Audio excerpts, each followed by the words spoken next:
The story of American independence is often told as an ascent, but it began as a long descent, measured in cold nights, unanswered letters, and defeats that piled up faster than victories. In the late summer of 1776, as the future of a continent narrowed to a few battered regiments, it was far from clear that the experiment would survive at all. For a time, it seemed just as likely to quietly disappear. George Washington entered this moment not as a legend, but as a man still unproven in command at the highest level. He arrived in the spring of 1775 to take charge of the Continental Army outside Boston, a loose collection of colonial militias drawn from different regions, trained unevenly, and united more by resentment than discipline. Washington was 43 years old, conscious of his reputation, and acutely aware that the eyes of the colonies were upon him. The war had already begun, but independence was not yet inevitable, and Washington himself spoke cautiously, still framing the struggle as resistance rather than revolution. The geography was unforgiving, stretching from New England ports to the rivers of New York, and time, from the beginning, worked against him. Washington's ambition at this stage was restrained by realism. He did not seek immediate confrontation or decisive battles. Instead, his primary desire was to create cohesion where little existed, and to hold the army together long enough for political momentum to solidify. Records suggest that even after the fighting began, Washington hoped the conflict might end in reconciliation rather than full independence. His aim was survival of the army, of the cause, and of colonial resistance as a viable force. Without that, any larger vision would collapse before it could take shape. The first major test came not in victory, but in the shadow of defeat. After the British evacuated Boston in early 1776, Washington correctly anticipated that New York City would become the next battleground. Its deep harbor and strategic position made it indispensable to British plans. Washington moved his army south, stretching his limited resources to defend Manhattan, Long Island, and surrounding waterways. When British forces arrived that summer, they came in overwhelming strength. Thousands of seasoned troops disembarked under naval protection, while Washington's men dug shallow fortifications, uncertain where the main blow would fall. The Battle of Long Island in August 1776 exposed the Army's vulnerabilities. British troops executed a flanking maneuver that Washington's commanders failed to anticipate, overwhelming American positions and forcing a chaotic retreat. Casualties mounted, and entire units were captured. The defeat was not merely tactical, it was psychological. Washington watched his army unravel under pressure, its shortcomings laid bare. Trapped on Brooklyn Heights with the East River at their backs, the Continental Army faced the possibility of annihilation. What followed was not a victory, but a narrow escape. Under cover of darkness and aided by an unexpected fog, Washington ordered a full evacuation across the river to Manhattan. It was a logistical gamble that succeeded against the odds, but it did not change the reality that New York was lost. British forces occupied the city, and Washington was forced into a series of withdrawals, up Manhattan, across the Hudson, and eventually through New Jersey. Each retreat eroded morale. Soldiers deserted in growing numbers. Enlistments expired. civilians questioned whether resistance was still worth the cost.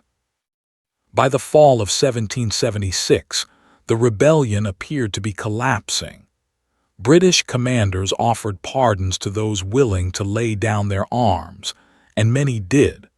Washington's army dwindled to a fraction of its former size. Letters from the period reveal his growing concern that he could no longer maintain a fighting force.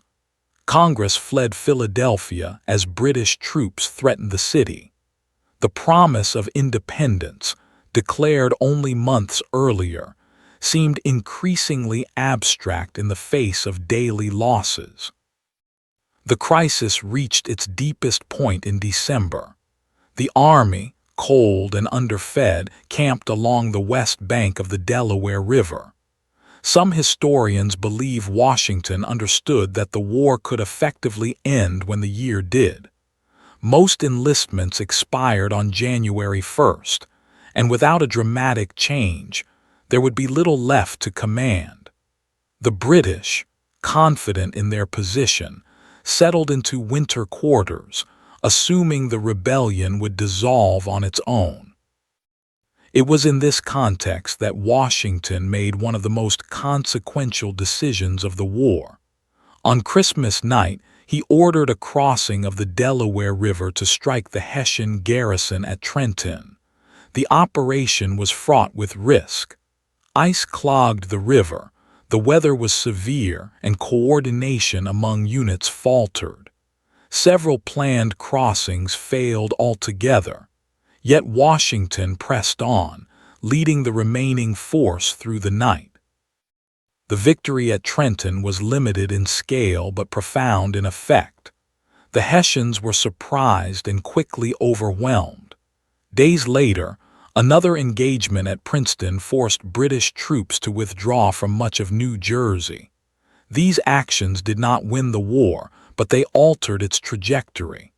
They restored confidence, persuaded some soldiers to re-enlist, and signaled that the Continental Army was still capable of action. Washington retreated once more, but this time with momentum rather than despair. Despite these successes, the pattern of difficulty resumed. The war dragged on and Washington continued to face criticism. He struggled with supply shortages, internal disputes among officers, and political interference. At times, Congress questioned his leadership. Some officers believed he lacked tactical brilliance, and whispers of replacement circulated. It is unclear how close Washington came to losing his command, but surviving correspondence suggests the tension was real and persistent. The winter at Valley Forge in 1777-1778 stands as one of the most severe trials of Washington's leadership. The army endured hunger, exposure, and disease. Men marched barefoot, leaving blood in the snow. Supplies promised by Congress often failed to arrive. Desertions continued. Yet Washington remained, sharing in the hardships and refusing to abandon the army. His decision to stay encamped, rather than disperse the troops, preserved the force at tremendous human cost. Gradually, conditions began to shift. Training improved under foreign officers such as Baron von Steuben. Discipline increased. More importantly, diplomatic efforts bore fruit. French support, uncertain at first, became tangible after the American victory at Saratoga. While Washington was not present at that battle, its consequences reshaped the war.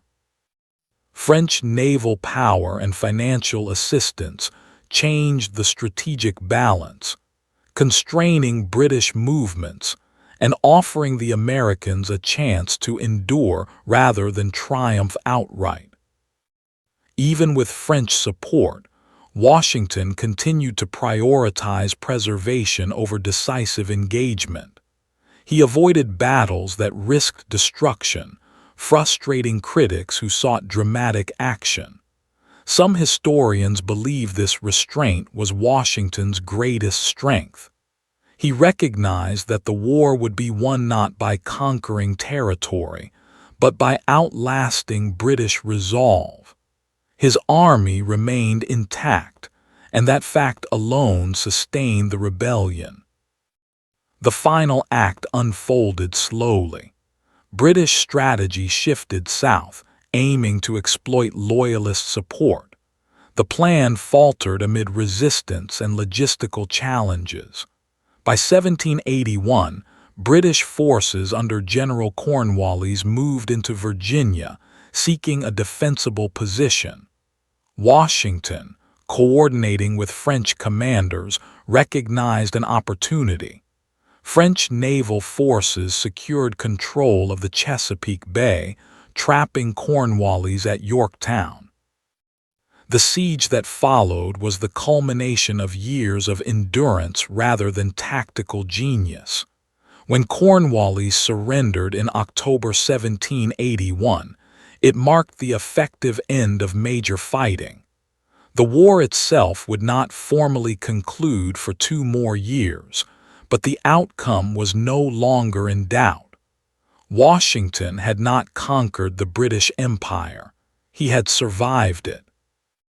The historical impact of Washington's near failures is inseparable from the nation that emerged afterward. The United States was not born from uninterrupted success, but from prolonged uncertainty. Washington's leadership was defined less by victory than by refusal to collapse. He lost battles, surrendered cities, and watched his army dissolve more than once. Yet by holding together what little he had, he preserved the possibility of independence. In the end, America was not won in moments of triumph alone, but in the long stretches where defeat seemed certain and continuation itself became an act of resolve. Washington almost lost everything that mattered: the army, the cause, and the fragile hope of independence. That he did not is what shaped the course of history, leaving behind a nation forged not by inevitability, but by endurance.